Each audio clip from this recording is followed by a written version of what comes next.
Assalamualaikum warahmatullahi wabarakatuh. Bapak, Ibu, saudara-saudara sebangsa setanah air, pagi tadi saya telah memimpin rapat terbatas secara virtual tentang Undang-Undang Cipta Kerja bersama jajaran pemerintah dan para gubernur. Dalam undang-undang tersebut terdapat 11 klaster yang secara umum bertujuan untuk melakukan reformasi struktural dan mempercepat transformasi ekonomi.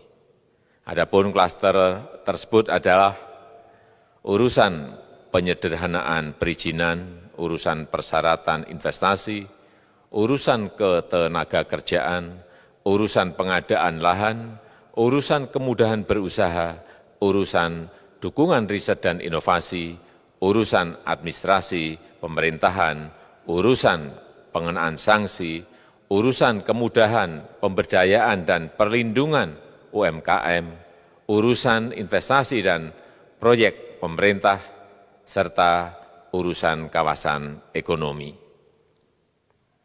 Dalam rapat terbatas tersebut, saya tegaskan mengapa kita membutuhkan Undang-Undang Cipta Kerja.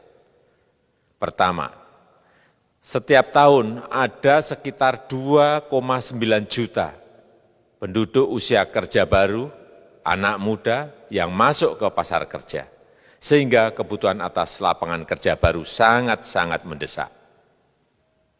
Apalagi di tengah pandemi, terdapat kurang lebih 6,9 juta pengangguran dan 3,5 juta pekerja terdampak pandemi COVID-19. Dan sebanyak 87% dari total penduduk bekerja memiliki tingkat pendidikan setingkat SMA ke bawah, di mana 39% berpendidikan sekolah dasar. Sehingga perlu mendorong penciptaan lapangan kerja baru, khususnya di sektor padat karya.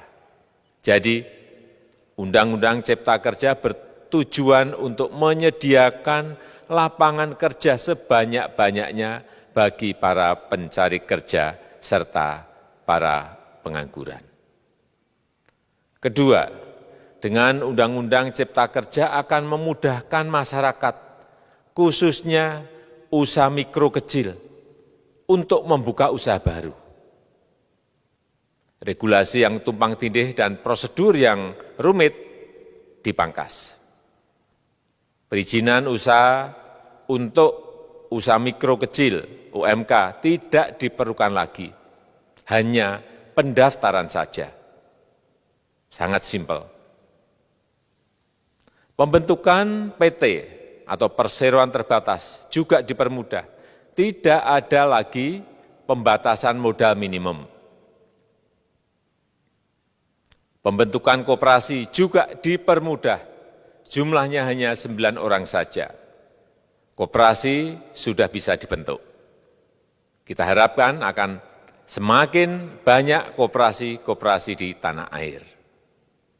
UMK, usaha mikro kecil yang bergerak di sektor makanan dan minuman. Sertifikasi halalnya dibiayai pemerintah, artinya gratis. Izin kapal nelayan penangkap ikan misalnya, hanya ke unit kerja Kementerian KKP saja. Kalau sebelumnya harus mengajukan ke Kementerian KKP, Kementerian Perhubungan, dan instansi-instansi yang lain. Sekarang ini cukup dari unit di Kementerian KKP saja. Ketiga, Undang-Undang Cipta Kerja ini akan mendukung upaya pencegahan dan pemberantasan korupsi. Ini jelas karena dengan menyederhanakan, dengan memotong, dengan mengintegrasikan ke dalam sistem perizinan secara elektronik, maka pungutan liar, pungli dapat dihilangkan. Namun, saya melihat adanya unjuk rasa penolakan Undang-Undang Cipta Kerja yang pada dasarnya dilatar belakangi oleh disinformasi mengenai substansi dari undang-undang ini dan hoax di media sosial.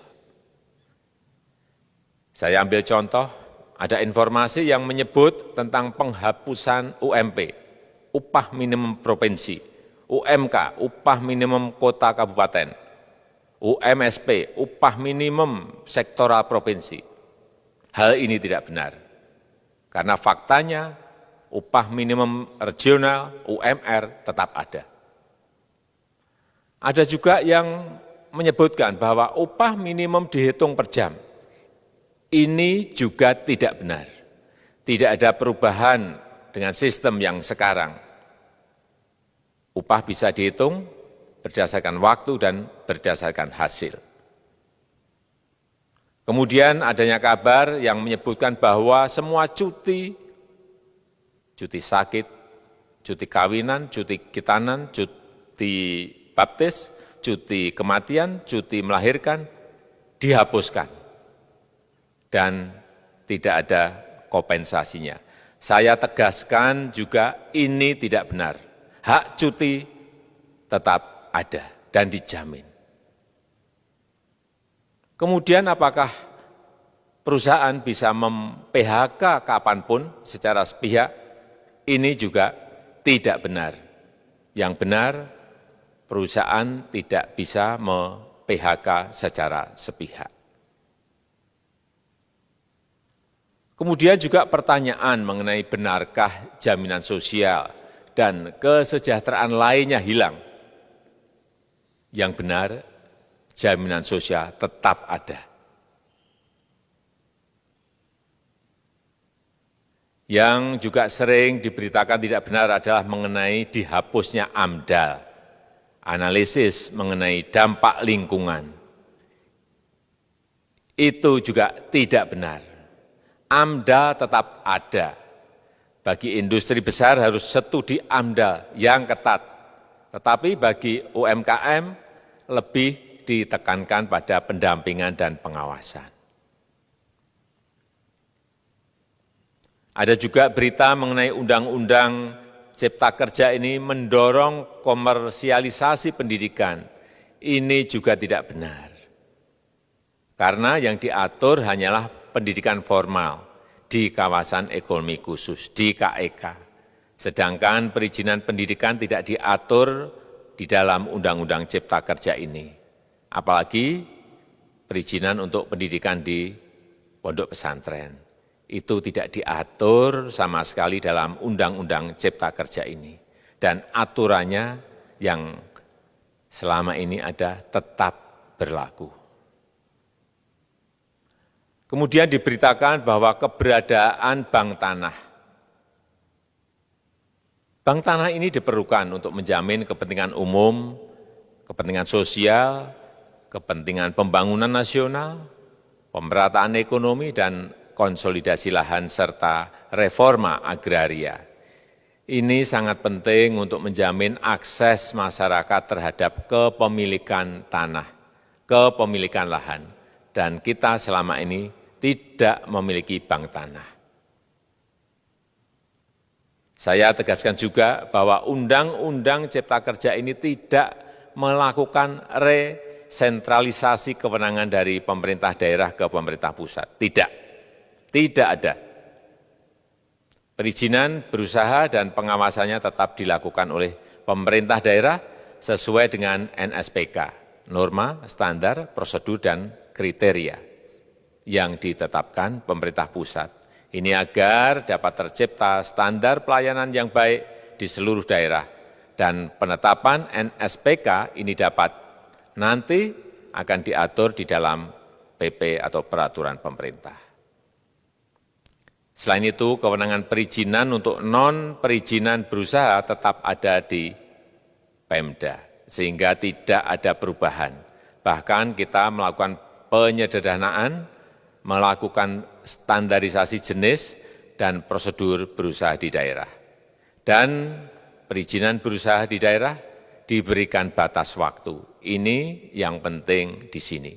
Jadi ada service level of agreement. Permohonan perizinan dianggap disetujui bila batas waktu telah terlewati. Saya perlu tegaskan pula bahwa Undang-Undang Cipta Kerja ini memerlukan banyak sekali peraturan pemerintah atau PP dan peraturan presiden atau Perpres. Jadi setelah ini akan muncul PP dan Perpres yang akan kita selesaikan paling lambat 3 bulan setelah diundangkan. Kita pemerintah membuka dan mengundang masukan-masukan dari masyarakat dan masih terbuka usulan-usulan dan masukan dari daerah-daerah. Pemerintah berkeyakinan melalui Undang-Undang Cipta Kerja ini jutaan pekerja dapat memperbaiki kehidupannya dan juga penghidupan bagi keluarga mereka. Dan kalau masih ada, jika masih ada ketidakpuasan terhadap Undang-Undang Cipta Kerja ini, silahkan mengajukan uji materi atau judicial review melalui MK, Mahkamah Konstitusi. Sistem ketatanegaraan kita memang mengatakan seperti itu. Jadi, kalau masih ada yang tidak puas dan menolak, silahkan diajukan uji materi ke MK. Saya rasa itu yang bisa saya sampaikan pada kesempatan yang baik ini. Terima kasih. Wassalamualaikum warahmatullahi wabarakatuh.